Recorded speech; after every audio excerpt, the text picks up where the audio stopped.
kiddos. How are you doing? Thank you for joining my live. I'm, of course, very delayed in getting this started, but I'm hoping that my lighting and setup are improved. I had a little bit of coffee, and like a naughty person I am, I started off the day good with raw dandelion and kale and vegan dumplings, but then the siren call of hot dogs got to me when I was in Target. I did get them organic and, all the no nitrites and no hormones, grass fed and all of that. It's still processed food, and everyone always has hot dogs on the list of things that you really shouldn't eat. So I fell hard, but it was delicious. I had two of them, 100 calories each, on some whole grain La Brea bakery baguette with my favorite spicy brown mustard, and they were delicious. And I want to say I have no regrets. I shouldn't be eating that, but I did enjoy it, so that's what's up. Got in a little shopping. I got a bunch of really pretty various size and shape sponges from our friends at Face One. These only cost me $3 for 32 of them. Precision edges for application, blending, and touch-ups. You can use them wet or dry. They are latex free. Interesting, right? I wonder what different sponges are made out of, because I know some people have latex allergies. I was able to get in Target and get the right socks for Pride, so I'm well prepared. When it's time for the family barbecue at Plummer Park on Saturday, I'll be able to send the right message, right? The Pride message and the bisexual message with the pink, purple, and blue, as you've heard from me before. This month, we started our Write Out Proud writing workshop with Mr. Don Tingling, who is such a brilliant writing teacher, and a lot of the same great people who've been in class for years. But it was exciting because we had a long discussion about different pride, gender identity flags, and whether those flags felt inclusive or accurate, whether they felt like, sort of the last word on what we felt our gender expression, in spite of or in support of our biology. One person said, sometimes it feels like you have to give up parts of yourself to be part of whatever community you're trying to identify with. And I feel like as, a person of different ethnicities, as a person of perhaps not cookie cutter, gender and sexual identity, I definitely think that that's true. You kind of have to hold your tongue. And this person also said there's going to be parts of that community and sort of beliefs of that community that I don't identify with, and I think that's definitely true sometimes. One person said that you don't want to have to edit yourself too much. You want to be able to be yourself and be authentic, even if you can't do that 100% everywhere. But it would be great to live in a world where you could kind of have just the right balance between your truth and your purpose and your identity and being respected, right? We all know that there's circumstances, with people you work with or people that you're, encountering out in public where, it's crazy, because even in West Hollywood, like a lot of young high school boys will go to the grocery store and then want to hurl anti-gay epithets at grown gay men in a gay neighborhood. And it's just, is it clout chasing? Are they trying to get, a behind whooping? Like, what's going on? It's almost crazy. But, I've been reading online. I don't know if it's credible or not, but I think Vice magazine or maybe some other source was talking about how some of these armed, violent people are being radicalized, again, by information that you or I don't see. We're not on those websites. We're not digesting the same sources of information. And, you know, there's a lot to understand about these differences in thinking and beliefs, but, you know, makeup in front of our mirror with hopefully our improved lighting is a moment for us to, you know, put all that aside and think about aesthetics and think about, you know, this great lace top from Victoria's Secret that we were able to thrift out at Chatsworth. And it's just such a pretty, like, sophisticated kind of slate blue color. I put on cool tone jewelry in silver and some pearls. This is actually an anklet from Target. This is why it's so big. This is actually a necklace. That's why it's so big. But just some rings, little hoop action with some texture on it. You know, trying to work out our clean girl hairdo. I find that when I dampen my hair to put it into this style, it kind of gets uncomfortable after a while, so I don't know. One has to sometimes suffer for aesthetics. You know what I'm saying. But we were out in Burbank, right, which is where a lot of our work has been based lately. And we happened into the local Ross Dress for Less. People in California make fun of me for calling it Ross Dress for Less. They think you should just call it Ross, but I don't think this store exists on the East Coast where, you know, I spent most of my life. So Ross Dress for Less it is. It says it's a comparable value at $24, but I was able to get 3 palettes from W7. Dupe palettes for $9.99. I was so excited. I debated, but in the end I felt like I had to have it because look at this color story. Now, according to other creators here on YouTube, this top palette, which is called Delicious Natural and Berry Eye Color Palette, is supposed to be a dupe for Anastasia of Beverly Hills' Modern Renaissance palette. And then the second one, which is called On the Rocks, Neutrals on Ice, it's supposed to be a dupe for the Anastasia of Beverly Hills Subculture palette. And then on the bottom, right, with these great sort of purple and berry tones, it's called Dusk Till Dawn. It's supposed to be a dupe for Huda Beauty's Desert Dusk palette. Is that the right title? Yeah, Desert Dusk. So let's get into it. I thought we were gonna maybe try this Subculture palette. I heard that Subculture was not everyone's favorite, and I've certainly seen people do, you know, videos where they talked about all their different Anastasia and other palettes, and then people were ranking them. And, you know, Subculture I think is interesting, but I feel like maybe because it's cool toned, right? It's supposed to be neutrals on ice, so not warm. On ice suggests cool, right? And this color story just seems like not a pink, not a purple, not a blue, not just a taupe, but there's enough neutrals, but then these interesting kind of mustard and mango, yellow goods to, you know, I do have ambition. I do have ambitions to actually get into more precise audio recording, right? So this is a nice palette. It has its own little mirror in it, right? We can see my eyes in it. But if we get a little of our concealer in our dish, then I think that we can prime. How about that? Does this product need shaking?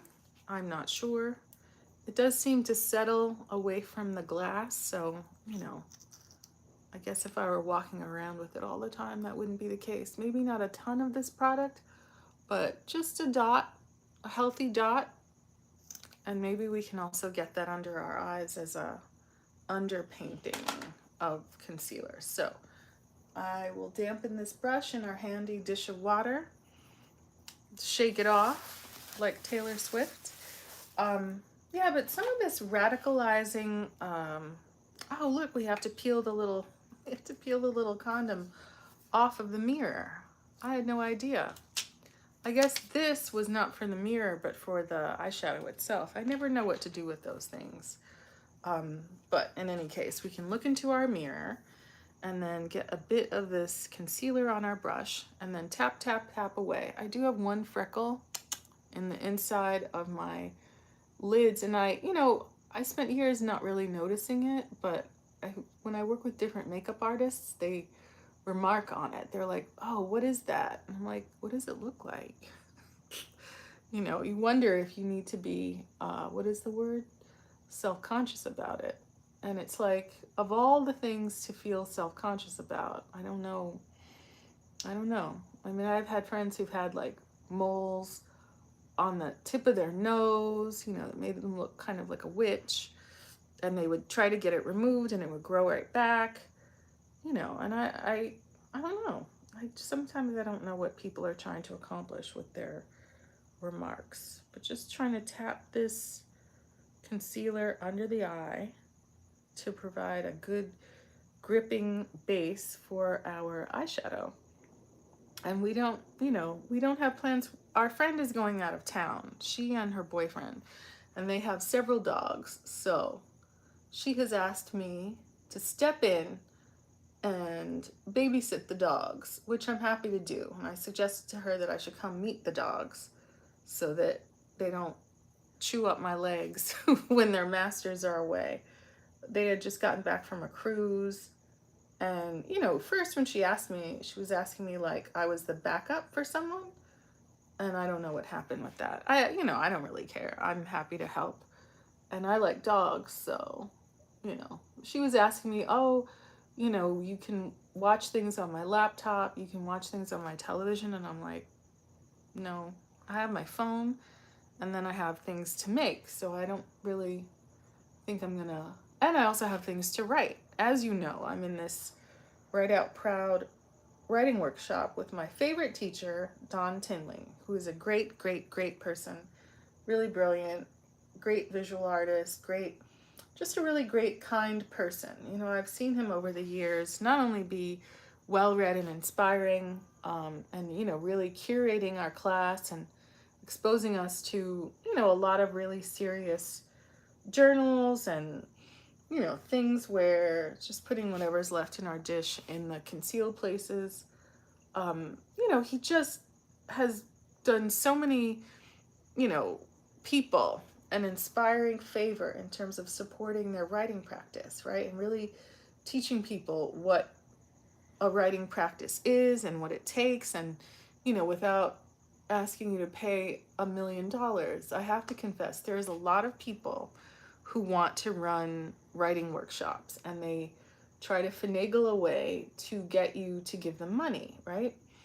Whether it's on Zoom or, on or in person now, before the global panini, but certainly now people are, trying to entice you into a class for free. But it's like, I feel like I've been to the mountaintop. I've had, and I still have, access to a great teacher, and sometimes it's great to be away from him so that I don't have to work so hard.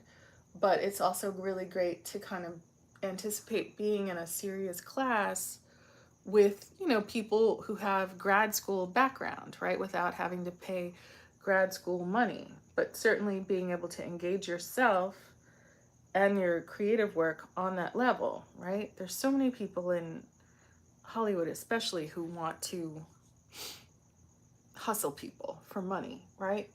Hustle you, call themselves a producer. Hustle you, call themselves a casting director. Hustle you, promising all kinds of things. But in the end, what exactly do they deliver? Nothing. I have a friend who ended up paying like thousands of dollars to someone in support of a non-existent movie about a black jockey.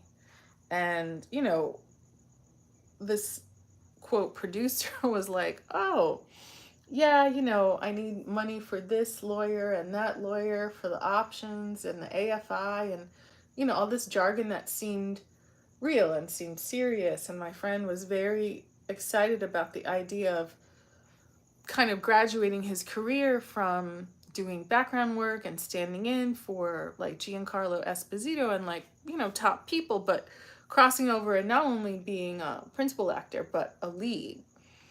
And that was the thing. That was the thing that allowed this guy, who in the end is just a drug dealer on Hollywood Boulevard, you know, he, shall we say, plays a certain instrument, but the instrument contains, you know, illegal substances. But in any case, you know, my friend got took and was very upset about it. And, you know, anytime anyone asks you to pay in order to work, right? An agent doesn't ask you to pay to be represented to get auditions to work. You don't have to pay to work. You get paid to work. And, you know, people can get misled by, you know, just these people who've been in town long enough to know, you know, what sounds credible, what's a good way to like hoodwink people out of their money. And, you know, it's unfortunate, but you have to find community, share information, you know, even share, you know, terrible stories like that so that the rest of us are informed, right? Like you'll get, a couple of years ago, the scam was, oh, I got a contract. Oh, they said that I have to, you know, pay for the travel and they'll reimburse me, or pay for lodging and they'll reimburse me, and all this phony, you know, phony baloney stuff that's you're never gonna see your money again. And in fact, you're not actually hired, and it's not a company that actually exists, sadly. But that's, you know, when you're trying to pursue your dream, right? The dangle is so strong that people try to get, you know, something out of you for nothing. So this is this little brushy brush. Should we work from the lightest colors, right? Like this color Moscato, which is quite pale. I have heard that as a dupe, some of the colors are not as pigmented as the actual ABH. But if you're just looking to get your feet wet, to see if this color story will add up to anything on your face, then, you know, a cheap dupe, why not? You know, it's a, Thursday night. We have dog sitting to get to, novel writing to get to, paperwork to do. So if we get this brush into the palest shade Moscato, swish that around, and then see what's what on our lid. Bang! You know, just to kind of powder that concealer and take out any creases that have occurred. And, you know, we don't have to be cheap with it because it wasn't expensive. You know, it's liberating to be able to play with your makeup. Often I'll do that before I go to the gym. I'll just really messily get things on my face just to be like, oh, what does this look like? Knowing that I'm going to go to the gym, sweat it off, and then when I want to do it for camera, I'll have an idea of what it looks like. And I do apologize for another late night makeup session, but, you know, things happen. You gotta live your life and have conversations on the phone and have your snacks and whatnot. But, baby, I have to tell you, the hot dogs were delicious. I should only have had one, but, you know, I try to keep busy. I try not to just eat for eating's sake, but sometimes when I'm trying to do this and record a video, I'll get so hungry that I feel like I can't function. So this shade is going on it's definitely setting our concealer, but it's not really giving us like color payoff. Now, does that mean it's not suitable for us as in our complexion? We shall see, right? But the theory is that when you apply cream products, you want to set them so they don't go a-wandering around your face. And at night, it's just a challenge to get not only the makeup on, but try to do it in a way so that you, the viewer, can see it, but then also get enough light in my face so that I can see if this is any good. So this looks rather dusty. right? We're high lit. Is that too much light for you to be able to enjoy the angles of my face? You know, we've left our highlighting concealer kind of where it is on our face without blending it in. So if that is our shade to set our eye makeup base, right? Maybe we can use the same brush to go in with something slightly darker, right? We have options. We've got this kind of peachy shade here called Body Shot, or a darker shade here called Cheeks. Cheeks? No, Cheers. We also have some richer tones, Bellini and Pina Colada. Pina Colada, right here, which on camera looks way more golden than it does to me. Bellini looks quite mango. What do you think? Maybe we should go for Pina Colada and then use our same end of the brush to see if we can, you know, get more color payoff rather than this, you know, sort of almost skin colored shade. So thinking about a lifted shape, thinking about tapping and tapping that Pina Colada shade across the lid and kind of arching it out toward the end of our brow. I was able to take a really nice shower after working out today. And you know, it's nice just sometimes to concentrate on business, but not just sort of do too much. The last couple of days I was kind of out in the street doing a lot of things, and it's great, it's satisfying, but it's not quite the same as being able to kind of conserve your energy for some late night makeup.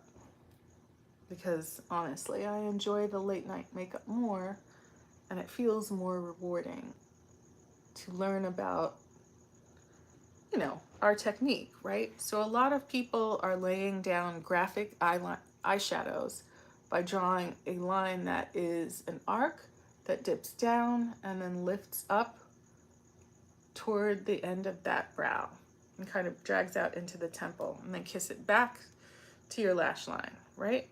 If that's the plan and the shape, then I think we've done a good layer of this as a base. So switching to the other side, see that fallout on my nose? Am I being too aggressive? You know, we just wanna see what it do, right? There's no reason to be shy about it, right? It's the PM, right? The only place we're going is bed. So we don't have to like worry about, will this look reasonable for work? But I do think that this palette, because it doesn't scream party or pretty or wedding, it seems like sophisticated color story. It seems like colors that are interesting. And there's something going on right now with yellow. I saw some people on, was it TikTok or Reels or Facebook, applying yellow as blush. And I don't know if I'm ready to do that, but as a kind of yellow undertone person, you can hear people outside talking. What are they talking about? Probably not this eyeshadow. But you know, it might be a little bit too trendy. I might want to see some more of it before I commit my eyeshadow resources to my cheeks. But I did get this rather delicious Doja Cat blush palette. And this is Doja Cat Flora Powder Blush Trio. And look at this. The first shade is similar to this eyeshadow. It's a mango. For the cheek, that seems rather wild. Is today the day? I don't know. I mean, it almost seems like if you're gonna put yellow on your cheeks, that should be the star of the show. So, in any case, if this is our Pina Colada shade, and it's nice because it's pigmented and it's pretty without being kind of the same old, right? The trick is to get it to kind of look a little symmetrical And to pay off hooded eye, you got to draw it on above the crease so that when your eyes are open, you see it, right? I always analyze this area at the outside of at the kind of like end of the crease of my eye to see if that looks better. Does it look more sculpted or does it look crazy? Now, this bit that has fallen out on my nose, I want to sweep it away. I was using a brush earlier to put on some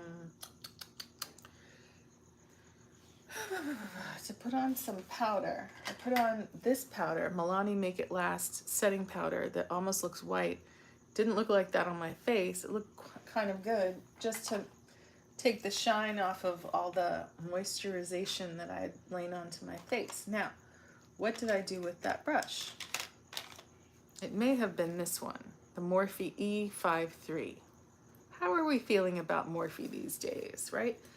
If we just use the side of that brush to sweep that yellow mango pina colada shadow off the nose, then I think we're gonna be better off. So it doesn't sit there and stain our skin. You know, I'm feeling really excited about, you know, being able to use all my different brushes and see what they do. I had someone on TikTok ask me a question about kind of dense brushes that I've been using to lay in cream products and putty primer and all of that. This brush is the e.l.f. Putty Primer Applicator. It came with a little sample pack. This brush is an EcoTools Ultimate Blend, very dense brush. I feel like it's even denser than this brush so that product doesn't get down into the brush. I did wash these, although it doesn't really look like it. Then I got this e.l.f. Buffing Foundation brush. I got this one, I haven't used it yet. This is a skin perfecting brush from our friends at EcoTools, but I feel like I'm gonna work with this to do my complexion products today. But, you know, again, just figuring out what your favorite brushes are and, you know, having had the time and the thought to collect some brushes to do some interesting things. Now, what is our outer corner color? Should we get into this grungy green called Magnum, or should we go for the maraschino cherry above it? That seems like an interesting idea. Bloody Mary is a brown. That doesn't really look like blood or Mary, but if we work with this maraschino cherry, I don't know what the shade in the actual ABH palette is called. If I get my hands on it, maybe I can do more of a comparison, but using that same brush, looking into our mirror, putting more light into play, and that outer corner, right? We're wanting to make a V along that crease and the lid, right? If we shut the eye, we're kind of cheating, right? We need to dot it above the crease, lift the shape, kiss it back toward the lash line, right? And make sure that the color actually penetrates into the crease so that when you look down over dinner or oysters, there is some flattering continuity to your eyeshadow. I haven't yet flipped to the other end of this brush, but is it necessary? I'm not sure. You know, I'm prepared to be kind of generous and messy with this application because it really is, it's a walkthrough, right? It's like getting a new video game. You want to see what's in there, what's possible, what's happening with this color story. And this is looking very interesting, right? Outer Corner is a game that people have been playing since, I feel like, the 80s. I don't really know that Outer Corner was something people did in their eyeshadow in the 70s, just having worked with different makeup artists lately. I don't even know. I did an 80s period piece, and it was supposed to be 82 or 83 about a female drug dealer. And all they did was a very flat wash of like a powder blue and a cool tone. I think I talked about it. It was the Morphe with some sort of cool tone blue kind of square palette. It looked not good. And then they put like a a thick line of black under my eye. It was just not cute. But I was supposed to be a young parent of the another member of the softball or baseball team that the main character's son was part of, right? Now, is this brush too broad? Are we kind of making our outer corner muddy? Are we able to achieve a good blend, or do we need to switch to a different brush in order to finesse the blend? Not sure, but we definitely are achieving lift, right? We could use something to clean up that edge, but is that clean edge natural looking, or is that just something that just looks more dramatic? You know, you never know. If you're at work, right, or even if you're out for the evening with a romantic interest, what do you want to achieve? Do you want to look like there's stark lines in your eyeshadow area, or do you want to look more, I don't know, softer? I would say softer and less graphic. I mean, I know that there's a lot of excitement. If we switch to the other end of this brush, we have some cute shimmers in here. Not too many, but there's one Champagne Toast that to me looks like a yellow or green shimmer, right? And that looks great on our skin tone. Or there's one that's called Espresso Martini, which seems like a pale rust shimmer right here. What shall it be? Let's go for the green, if we've gone kind of mango with the pina colada and the Moscato is underneath it all, then Champagne Toast could be a really exciting, interesting accent, right? Looking at this brush, there seems to be a stray hair sticking out of it. Pluck that out if we can. Doesn't seem like we can. Maybe we'll have to get a scissor for it. But hopefully it won't mess up our makeup. But in any case, here we go. Champagne Toast. I don't know the comparable shade in the ABH palette, but this brush is nice because it's got kind of like a point to it. And just trying to be very precise. Trying to kiss that inner corner and just keep it to the lid for now. Right? Not splaying it all the way across the inner part of the lid, but really trying to draw it along the top of our crease, just a kiss, to add some excitement. It's a little bit, I don't know, it could be creamier, but not trying to make too high of an arc.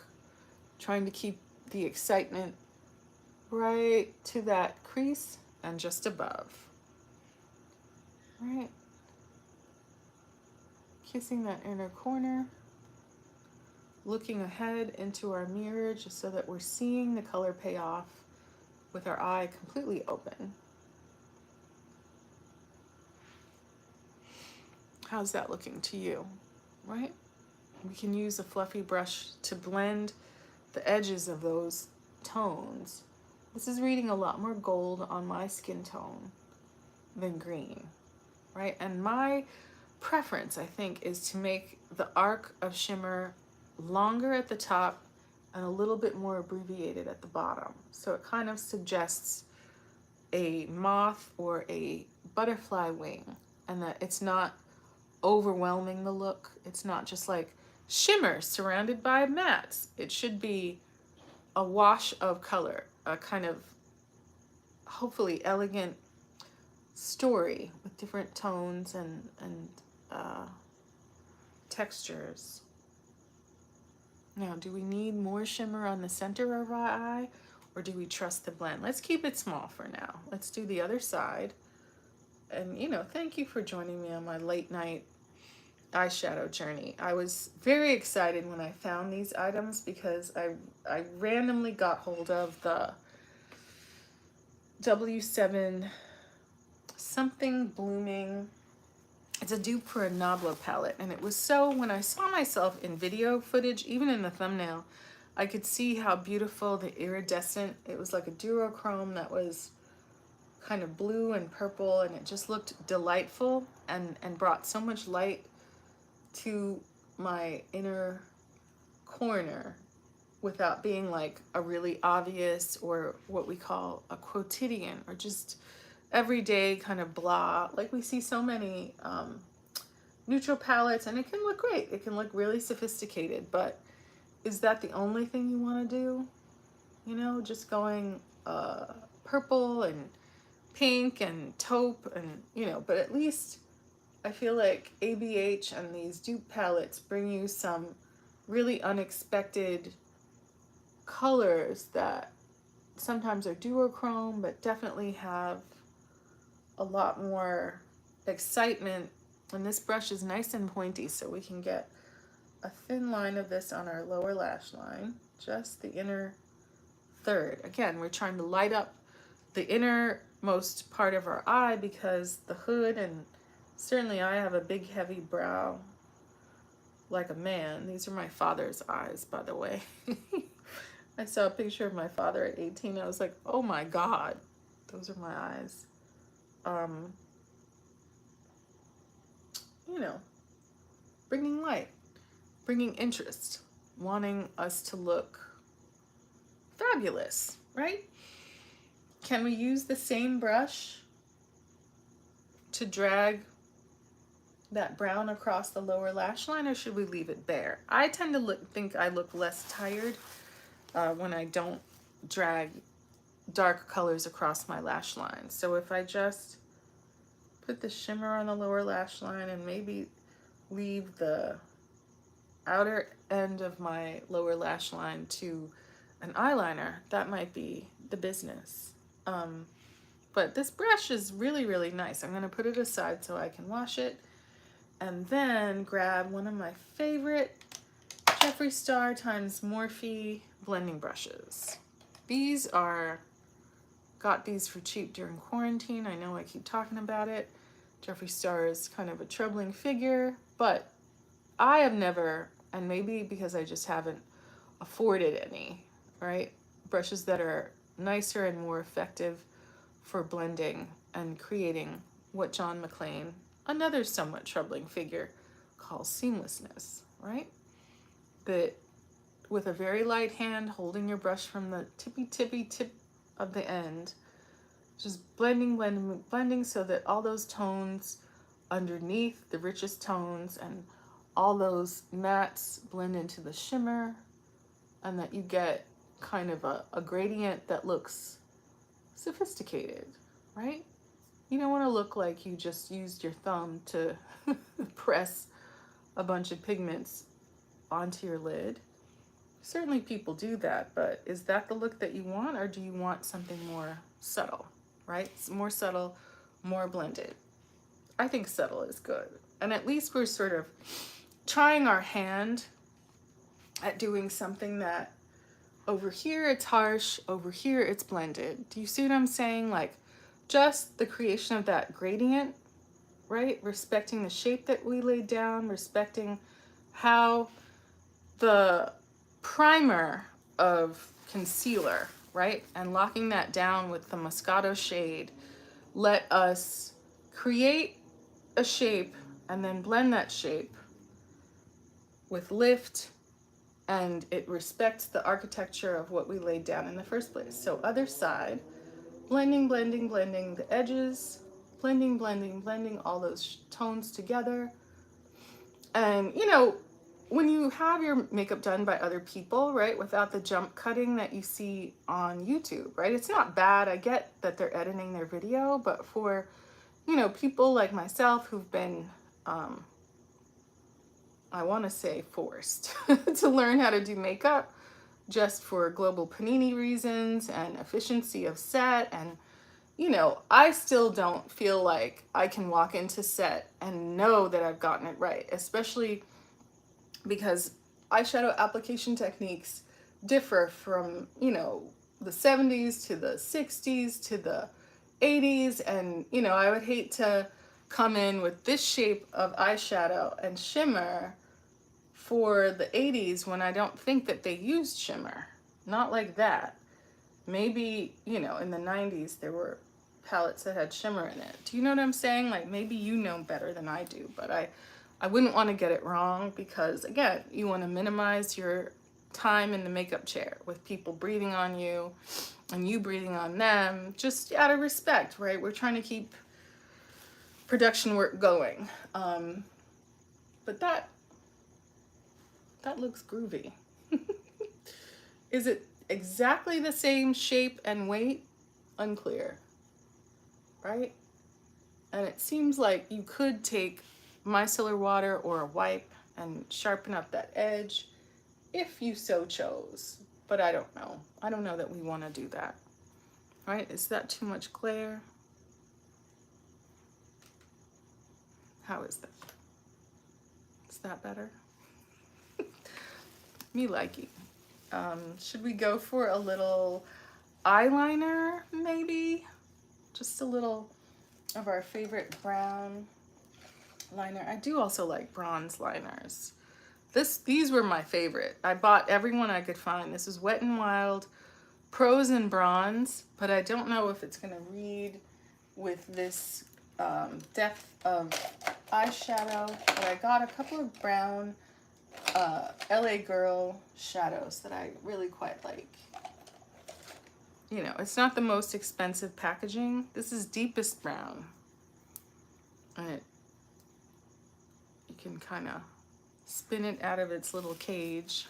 Hopefully it didn't dry out. Let's see. Let's make sure that this is Ultimate Eye Intense Stay Auto Liner in Deepest Brown GP 323. And these are manufactured in Germany. I feel like, what is it? Il Maquillage and a lot of really great, seems like it got all dried out. Just rubbing it on the back of my hand. Yeah, I think this guy is dried out because the cap just fell off. That's a bummer. I don't know.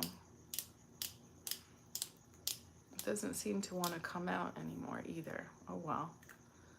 Bye, Mr. Intense Stay Ultimate Auto Liner.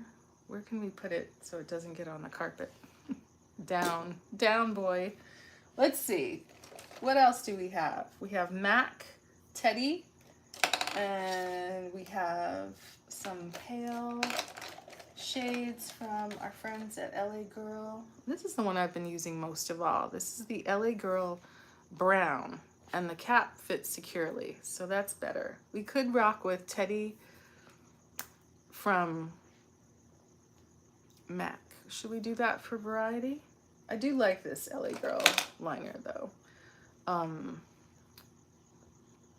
But yeah, we should contour and then get some foundation products on. So, looking into our palette. Now again, this palette is supposed to be neutrals on ice. They're not warm. Maybe they're not cool. Or are they cool? Neutral, they say. Is there a difference between neutral and cool? That blue that woman put on my eyes was definitely cool. But it did not, to me, look cool because it just, the eyeliner, the whole shape of it. And maybe the point was that I was supposed to look kind of harried and dowdy, not glamorous, right? I like to apply eyeliner so it suggests a longer, thicker lash. Bang. Right? Just the thinnest line along the lash line. We could have sharpened this pencil, but we didn't. I was working with the Dragon Beauty brown liquid liner the other day, and I really liked it. I memorably liked it, and it made me think, oh, I should get another one if I can. I don't know about the other products. I know that there are a couple of complexion products that have never crossed my path, and I have never actually purchased from my Instagram shopping basket. But I quite like the way that this liner looks. I always critique my line like, oh, maybe it should go at a different angle, but I feel like at this angle, it looks like it could be a longer version of one of my lashes, right? We don't want it to clash with our hood, right?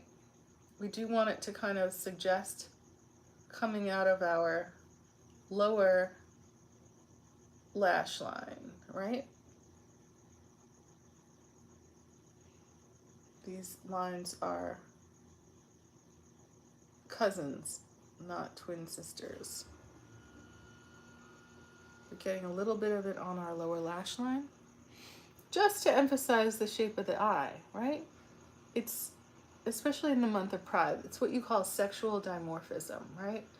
If you're wanting to present more masculine, whether you're born female or male, right? There are certain, I guess, cultural signifiers, right? Like emphasizing your eye shape, creating contrast between the color of your lashes and the color of the skin below your eyes. You know, and a lot of these kind of cultural ideas about makeup and what's feminine and masculine, right? Feminine isn't just for biological women, masculine isn't just for biological men, right? It's a whole palette of gender expression and identity that anyone, as they grow up and grow older, is welcome to experiment with, right? Because even beyond the visual, even beyond naming these ideas of masculine and feminine, right? There is something in gender expression, right? You look at the Johnny Depp Amber Heard trial, and I made a short about this. You know, somehow over the course of the trial, I believe that Johnny Depp came across more feminine, more vulnerable, prettier, without such obvious work done, without so many changes to the hair, right? He came across as being serious and truthful and sensitive, and having been in love and been disappointed, having loved and been disappointed. Whereas I feel like the emotional cycle that Amber Heard presented, at least in the pieces of court that I saw, and I'm not saying I watched it back to back to back, there was a reserve and a kind of course you should believe me, instead of getting down into, I think, you know, women who have gone through sexual harassment or sexual violence or domestic violence, and men too, there's a sort of truth that you,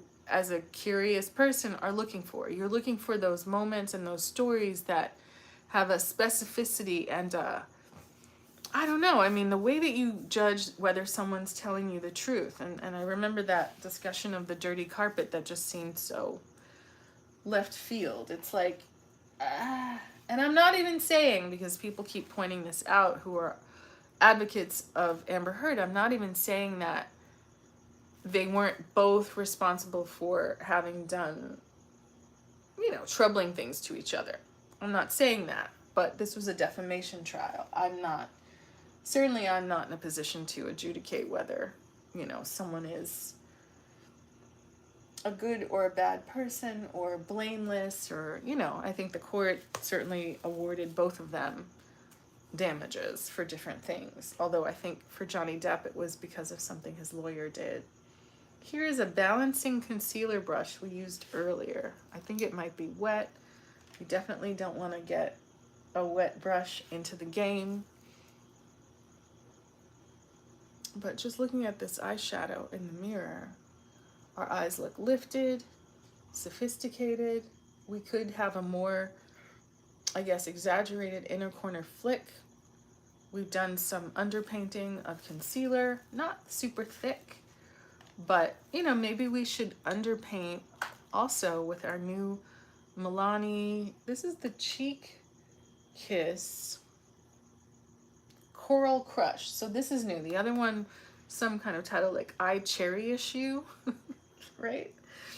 So if we use our favorite squishy silicone concealer, I wish I remember what brand this is so I could get another one, because it's nice and soft. But yeah, if we get our little sponge into this, And that doesn't seem to be picking up a hell of a lot. But let's see what we can do with it on our face. Getting it onto our cheeks in a lifted fashion, always angling up. And it does seem to have more color payoff than it looked like it would on the actual implement itself, right? They say put a little bit across the forehead, maybe a little on the chin. Is this the right moment to be blushing, or should we be doing it over our complexion products? We shall see. I certainly see people painting in their blush at the same time that they're doing their concealer and contour. So if we blade that on, taking it across the nose a little bit, I'm not disliking how this looks. If we just powdered if we simply powdered with a, what do you call it? A powder foundation, would that be enough? Or would that make things go crazy? Should we take a moment to actually do our contouring? Sometimes when we're doing naturalistic makeup for law enforcement, we're not really getting into too much contour. But when people let me get away with it, especially for this chin, I kind of love it. But yeah, this is the Cheek Kiss from Milani and Coral Crush. And that's what it's looking like. It looks very natural. Again, it's coral, so it's a little orange, right? As opposed to the cherry. A little more orange for my yellow skin tone. I don't dislike either, right? Affordable, beautiful, very much available at your local Target or drugstore. But I think we're looking sophisticated, right? Look at this eyeshadow, right? That very subtle liner. That liner could be shorter, it could be more lifted, but I'm not unhappy with it. Contour. Where are we going with our contour, right? I do see people using all sorts of different brushes to contour, right? And we were using a very small, very tiny and small little brush. Where have we gotten it? Where has it gone? I did see it, but now I don't see it. And our interest was, oh, here it is, right? To get our nose contour as fine and thin as possible. Always wanting to have converging lines, because I see some Drag Race contestants with it and it looks bomb. We did pick up some e.l.f. nail art stickers. I don't know that we want to use it for nail art, or if we want to start doing graphic eyeliner, and maybe we can stick these on. I don't know if they'll stick. We'll find out, right? I wouldn't even consider going to buy the Euphoria makeup. Not just now. I'm not there yet. Not at that level. But where are we going with some contour, right? This is our favorite Creme Shop 123 Smile palette, right? If we use this brush, we haven't messed with this brush in a while. This is a lash line brush from BM. I don't know what that stands for, but it has nice edges, right? If we take this brush and get it into, should we go the lightest color or the darkest color? Let's go with the medium one, right? And just get the edge of that brush into that shade, right? Getting it right on the corner, looking into our mirror and thinking about a line that goes from the top of the brow into the center of the nose, right? Dragging that upwards. Finally, a line that's angled. How long have I been trying to do this? A long time. Let's stroke it in there again. Concentrate. You want your lines on top of your nose, right? And maybe it's better to start at the bottom and head toward the top. right? Converging lines, not straight up and down. I've only had straight up and down lines done on me. And sometimes I go crazy and I make the lines too thick. There's all this discussion of having a line across, and certainly some product on the bottom of the nose to shorten the nose in theory. Does it really? Again, or do you just look like you have a brown nose? I see so much orange nose, brown nose. There's so much, people are just streaking brown down the center of the nose. You know, they look like droopy dog. It's not a good look. But this converging line thing, right? Draw a circle on the end of the nose. Do I need that? What I'm trying to do is visually create stronger structure and maybe thin out the nose. Is this going to do that? Am I dreaming? In any case, let's get this product underneath the cheekbone, right? You can use the tip of your brush just to locate your cheekbone, right? You don't want it too low. You just want it on the cheekbone, and they say lift it, right? Other side. Feel that cheekbone, on the cheekbone, and lift it. You don't want to come too far in, right? What's left on the brush, get it on that jawline. All right, get it all the way across that jawline. Add just a little bit more, right? We're at home. We can take our time. We can get product on the entire end of the brush and try to erase that double chin. We've been in the gym working. We've been in the kitchen snacking. But it does actually, it's helpful to have not only my makeup practice, but you know, I'm trying to get more into my social media practice, and I feel like I'm getting better. If you look at some of the videos on my channel, you know, it's true. You just have to get started. So you want your forehead concealer to come out of the top of your brow, not go any lower than that, and just, you know, shrink down the size of your forehead.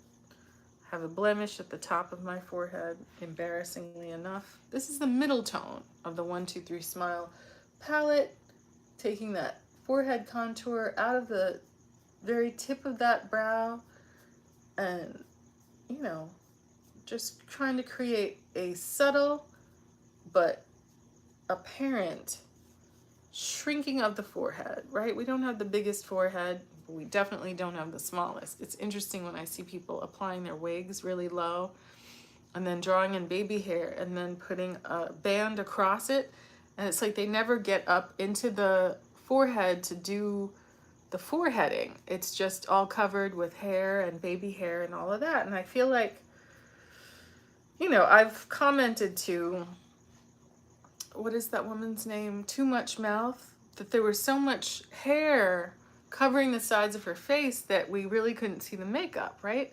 I appreciate Jackie Aina and other folks, the Arnell and Armand and her sister, for showing you their faces without makeup and showing you their, you know, heads without wig, because for those of us who, you know, struggle, it's more instructive to kind of see what it is and see how it goes than to just see, you know, the kind of like middle of the product. We want to see, we need to see, in order to learn, we need to see like how it works. And, you know, certain people definitely cheat. They don't show you how they, what's happening here? We have some lighting instability. They don't show you, you know, they don't talk about or show you their nose contour. So I kind of have to always look for other sources for that information. You know, there's almost a, you know, just blending in this contour, right? We're not a bronzer, not really. Making our forehead contour seamless. We learn to not do our brows until after, right? Blending in this. And when there's no product on the brush, you can use this brush to just make your nose contour a bit more subtle, right? You don't want to drag it left and right. You kind of want to make it more subtle by going up and down. You don't want to move it or get it down the sides of your nose. You just don't want it to look like a ballpoint pen line.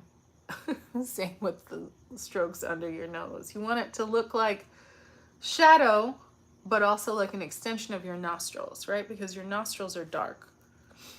All right, you look at yourself from the side. What is that cute person at work going to see when he looks at your nose? Is he going to see geometrical lines? Or is he going to be like, wow, maybe she's naturally beautiful? I think we want the latter to be the case.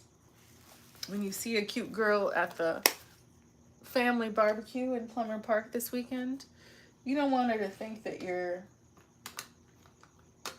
needing remedial help with your makeup. You want her to think you're, you know, you have some amount of expertise. So taking a bit more of our e.l.f. hydrating concealer. We did not use our tiny brush for the bronzer. We used this cornered BM. I have to figure out what that BM stands for. Lash line brush. So maybe it's for this, but it's such a big brush. Wow. But I do like it. I kind of isolate my brushes that I like for blending, for shadow, and then I have my little recycled ice cream container for drying my clean brushes, right? So that this becomes part of your makeup practice, making sure you clean things, making sure that you know, spend some time organizing, using our clean brush to take a bit of this concealer off of the applicator, putting that away. You know, I do see people going to town mushing their applicators across their faces. And I do wonder, over the life of the product, is that the best way? A straight line is not the easiest. But that thin straight line, I think, is worthwhile. I've heard people talk about drawing triangles on top of your nose and another upside down triangle at the bottom. I don't know about that. I would like the thinnest line of just something bright, right? Anything left, stroke that on under the eye, right? That's theoretically what we want. Anything left, put on the Cupid's bow. We've had some sparkle fallout along our upper lip, but that's makeup. That's to be expected. If we take our pinky finger and just press that nose highlight in, inspect our eyeshadow, right? There's been some fallout from the sparkly shades. Cleaning out our inner corner. Next, we can go in with our Lumi Glotion, right? Get that on our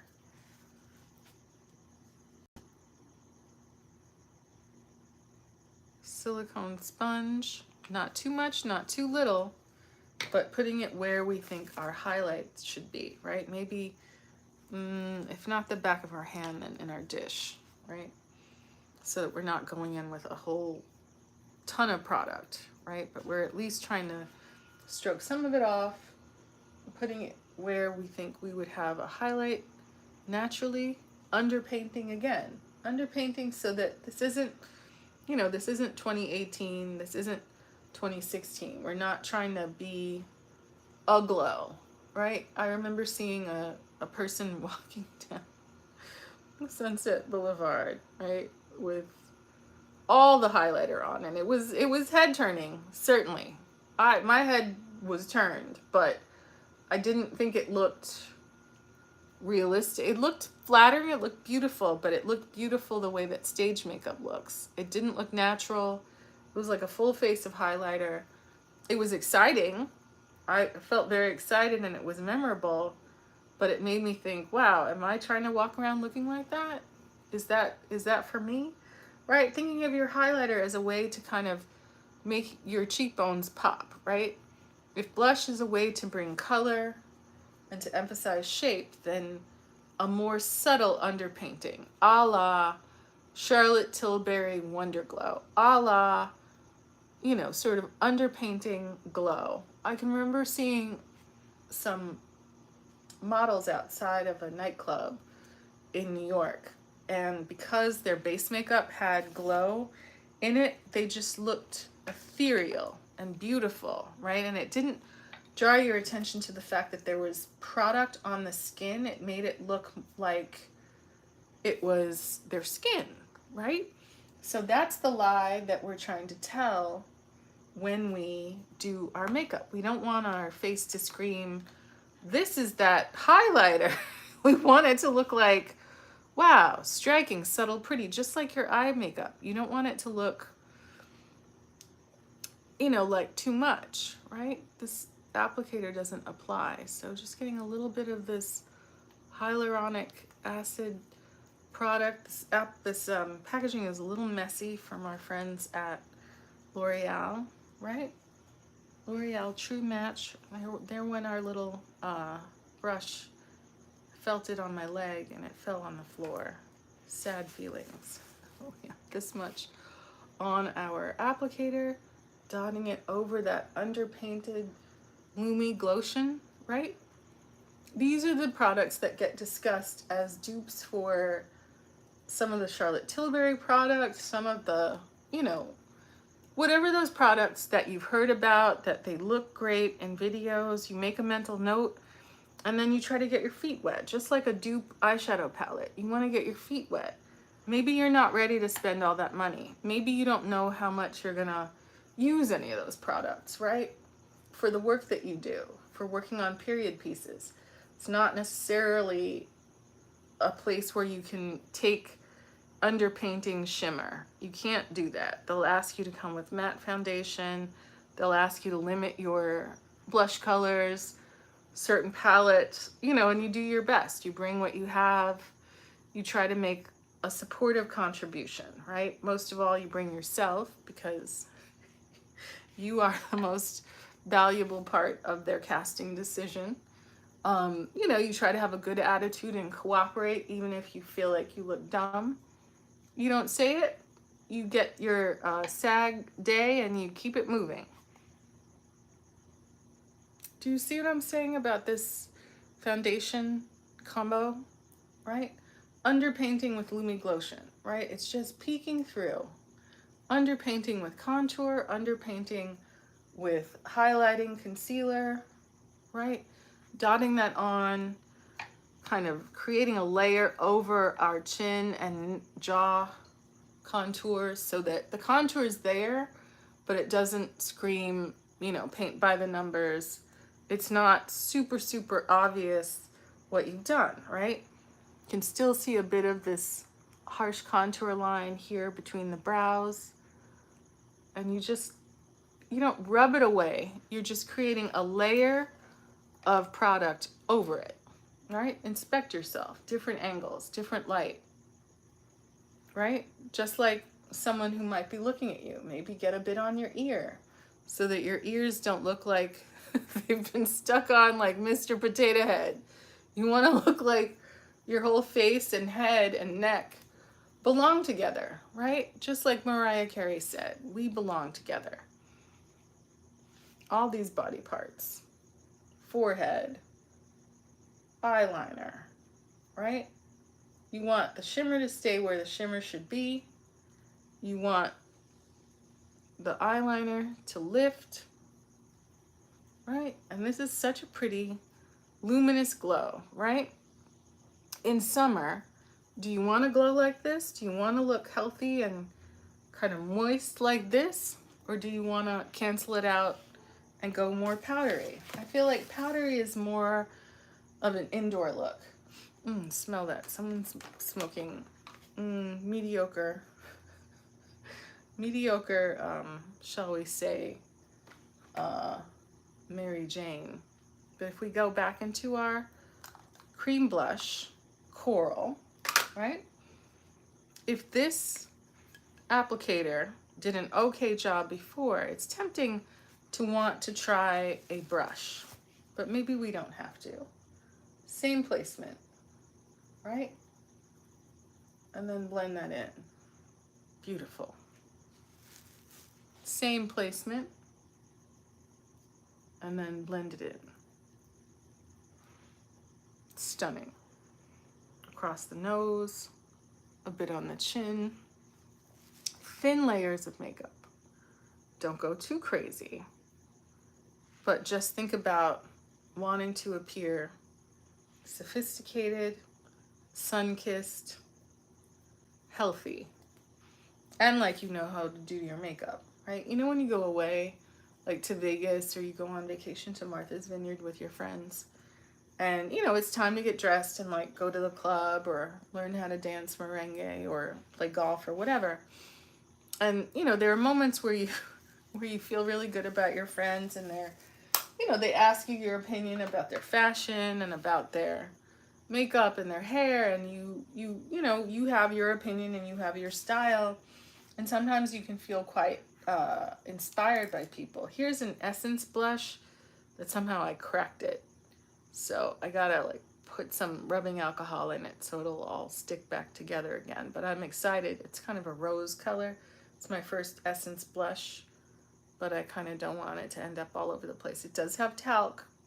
We're starting to see talc-free makeups and products and all of that. That's why it's key to wash your makeup off at night, because of, you know, things like talc that you don't necessarily want to linger. If you don't want to bother with them all together. But as you see, I took off my last set of nails. There's still a bit of glue clinging to my nails, and I just thought, no, I'm gonna let it live. I'm not gonna put acetone on. I was able to snap my nails off, basically, get lotion and oil on them, and that kind of lets the glue kind of separate the nail from your nails. And what's nice is if you avoid acetone, it doesn't kind of wreck the condition of your nails. But I'm excited to go with the lilac from this brand called Impress, Press On Manicure. These nails do seem to have little bits that need to be filed off, but I'm excited about how pretty this is. But yeah, let's get some lip color on. Let's see, we have a bunch of glosses. This is a gloss from the Dr. Seuss collection. This is Fox and Socks. And did I open it yet? It doesn't appear, so let's see if we can get our little tool rolling, right? Do we need to powder this foundation combo, or are we good? Someone's outside choking themselves on, shall we say, adult greens. It's so interesting to me. I did see someone getting that stuff delivered today, and they were annoyed at the delivery person because they had to show ID. And the delivery guy had to like make the case like, yeah, we have to have ID in order to deliver the special adult greens. And you know, what life are people living that they need so much of that they get it delivered? Like, are you having a party? Are you wanting to, we should probably put on a lip liner before we go with this, but it's just a pale pink with some sparkle in it. Fox and Socks from Dr. Seuss. We could go for another kind of lip combo, but you know, do we want to do a brown liner? We keep wavering between the brown and then this other kind of pinky color, but given how calm this eyeshadow is, let's rock with brown.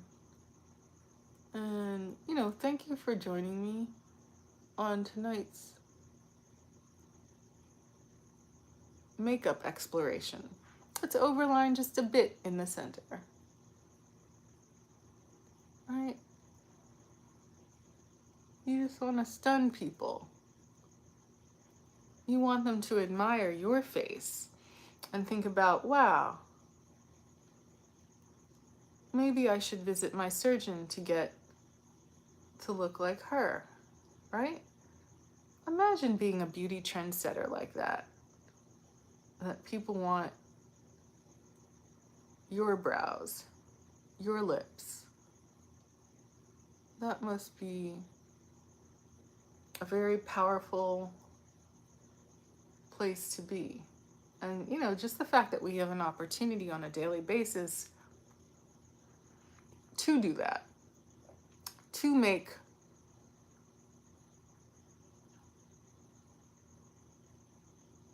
our aesthetic choices so strong that they compel other people. You know, I've done it a few times at work where I wore a certain thing, overalls or some shiny disco pants, and then I saw like 6 or 7 people go get some. You know, and I get a kick out of it. Like, you know, I'm not like, oh, I'm the only person who should wear that. That would be silly, you know, but it's like you can see the effect that your fashion choices, which, you know, probably are more random, like for variety, than, you know, about anything like, oh, I really want to own this look. But look how nice. This smells incredible too. It smells like gingerbread and chemicals. I want to eat it, but I would be afraid to. Give me contaminating the applicator. Bandit. I'm a makeup bandit. But, you know, this is the, I guess it's makeup revolution? I Heart Revolution times Dr. Seuss. But look how, look how good this gloss is, right? All those thick glosses that sit on your lips from different brands. All these, you know, lip oils. This is one from LA Girl that I haven't tried yet. But I don't think I was expecting this level of glossiness and a sophisticated gloss. Just using my pinky finger to blend in this liner, right? So that liner suggests a stronger line to the lip, but doesn't look like a liner, right? Like if you've seen people who line their lips with black or line their lips in a way that the liner is kind of separate from their lip, it's a very stylized look. Look how much shine. Look how much glow. I've got that glow, right? Is that Paul Wall who said that? Any excess, just dot on the top of the cheek, right? Down the center of the nose. I'm not mad. Are you mad? Now, is this a moment where we could bronze? Do we even need to bronze? Right? With this top, with this halter top, looking so sophisticated.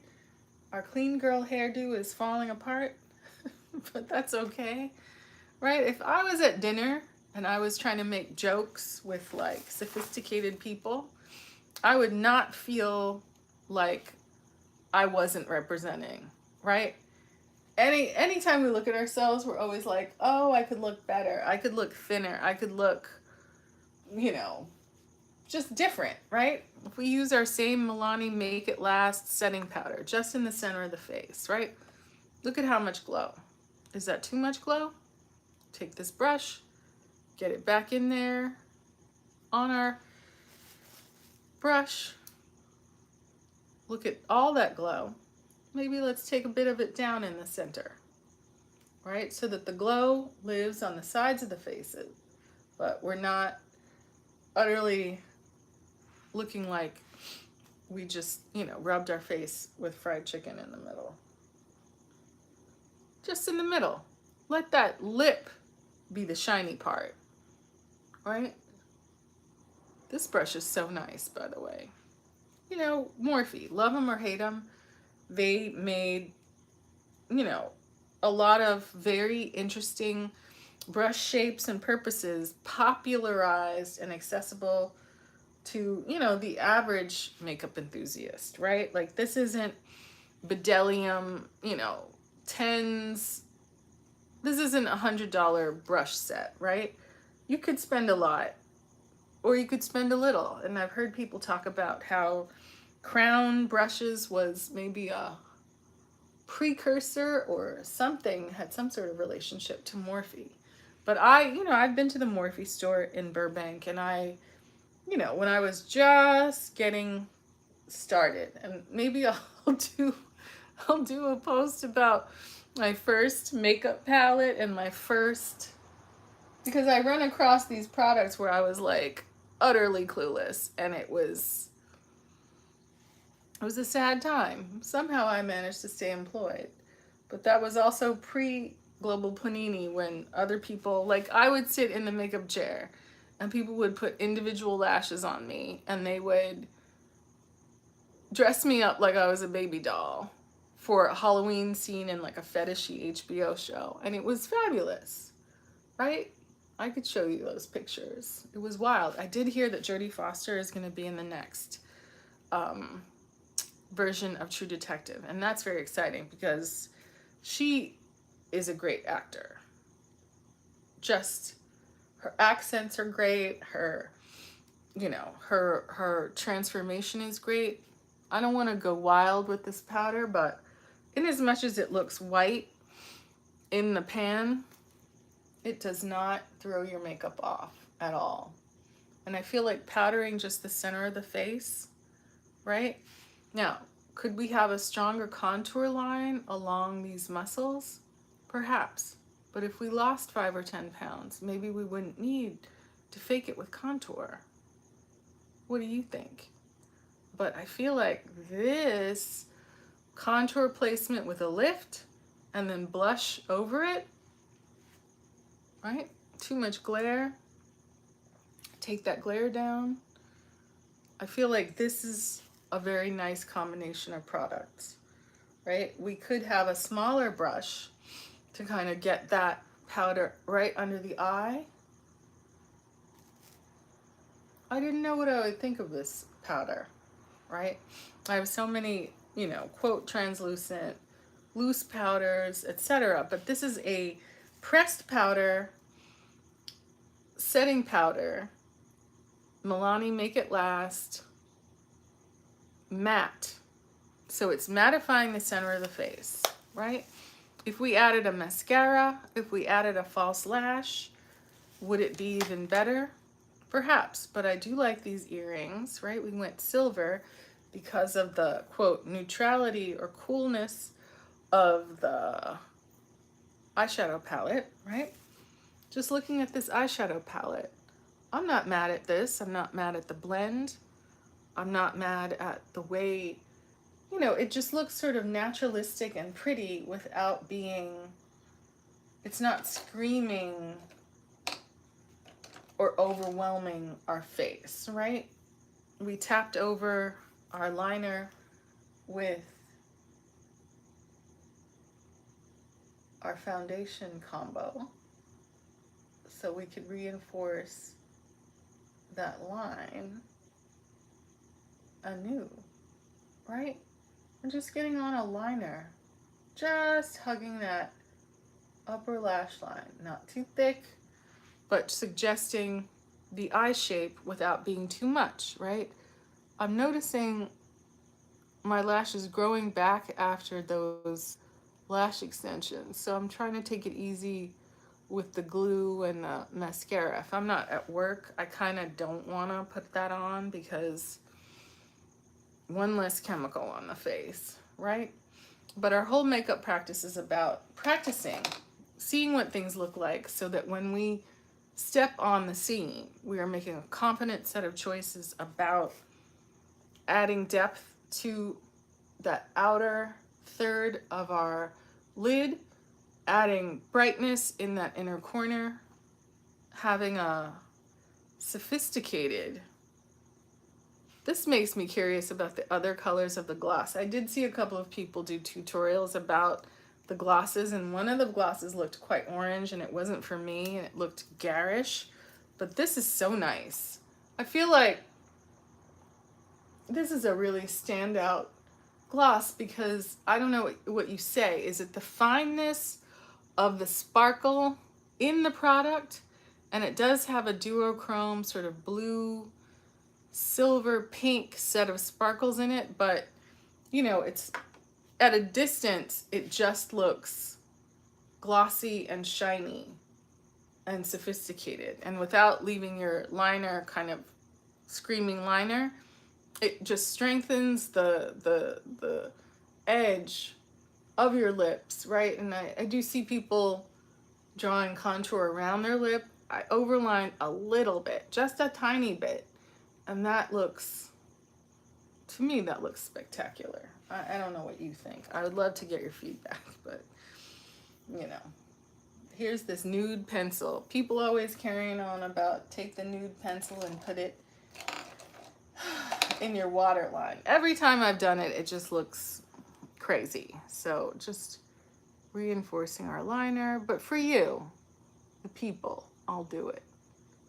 I'll give you a little kiss of nude waterline. Right? I always see people hooking their lid and, you know, pulling it down. I'm like, is that really necessary? Is it? Because the part of your waterline that you can draw on, I don't know.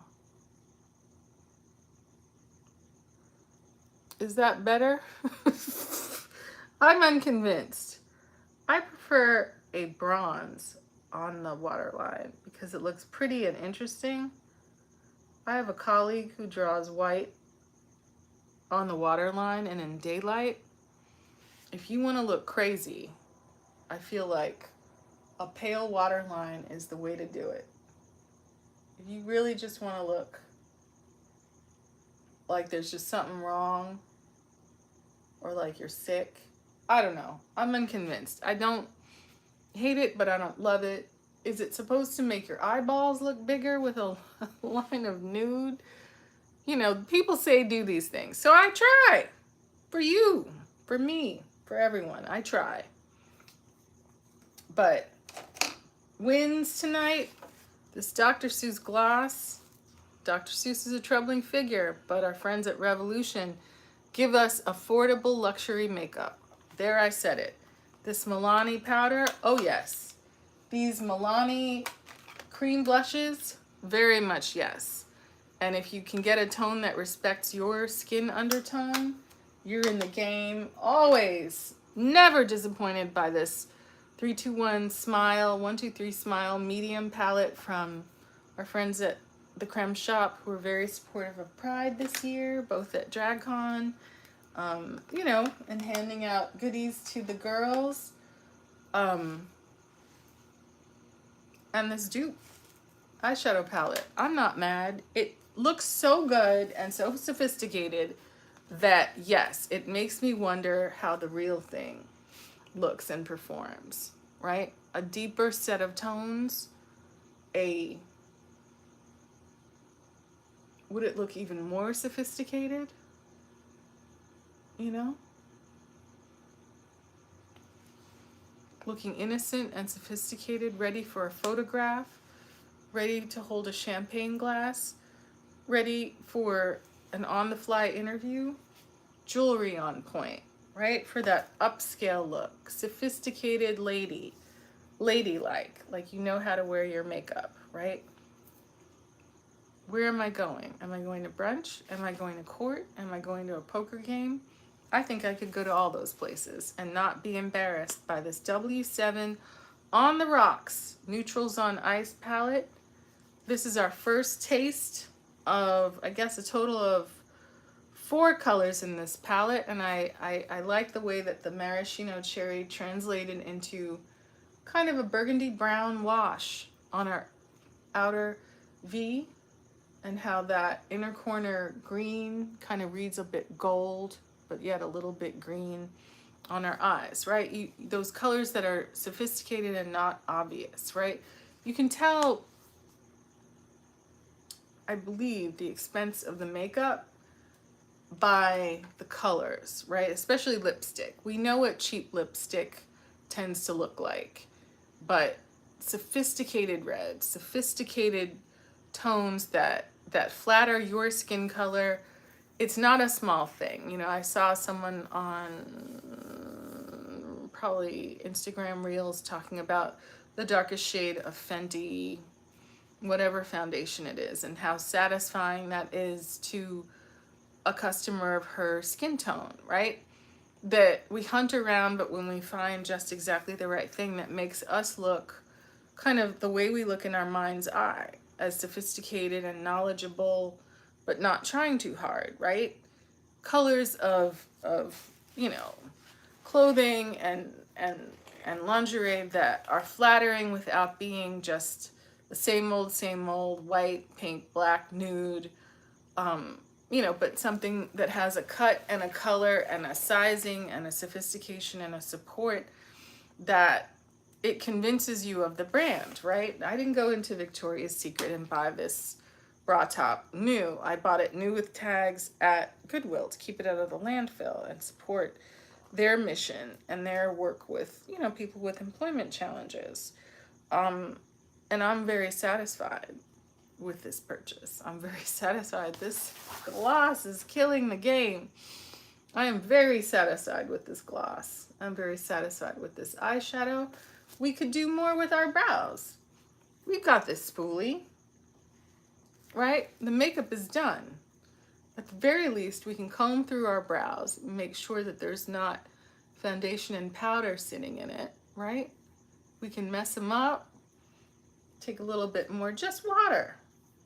Drag it across, mess them up. Whatever remnants of product are in this spoolie already, right? Not going crazy, not adding a ton of product. I feel like when I soap them freshly, then the soap gets on my skin and messes up my base makeup, right? This makeup combination is not making our pores look crazy. It hasn't erased our pores, but we didn't go in with a pore, you know, sort of minimizing concealer or what is it? Primer. But we are taking a moment to lift the brows and make them fluffy and diagonal, right? I still haven't tried the hairspray in the brows thing. That's my next quest. As I messed with that Got To Be, I messed with a bunch of different soap brows and it wasn't very satisfying. But Daisy Cash talks about hairspray, so we'll try that because certainly we have a lot of hairspray. You know, do we really want to get, what is it called? Alcohol on our brows or on our skin? We still do have to be concerned with whether the chemicals, whether it's talc or alcohol or whatever, if any of that is actually good for our skin. Like, you know, I could see again for camera, if I really just needed to have the very best brow fluff of the day, right? If I really needed to have lashes on, if I really needed to have nails on, but we're just doing our makeup late at night. We're just wanting to look on point and practice so that when we actually, you know, want to get in there, we did get this Morphe Avani Greg face and body illuminator. We haven't tried this yet, but you know, the moment's gonna come. The moment's gonna come for Mr. Jason Wu and his bronzer.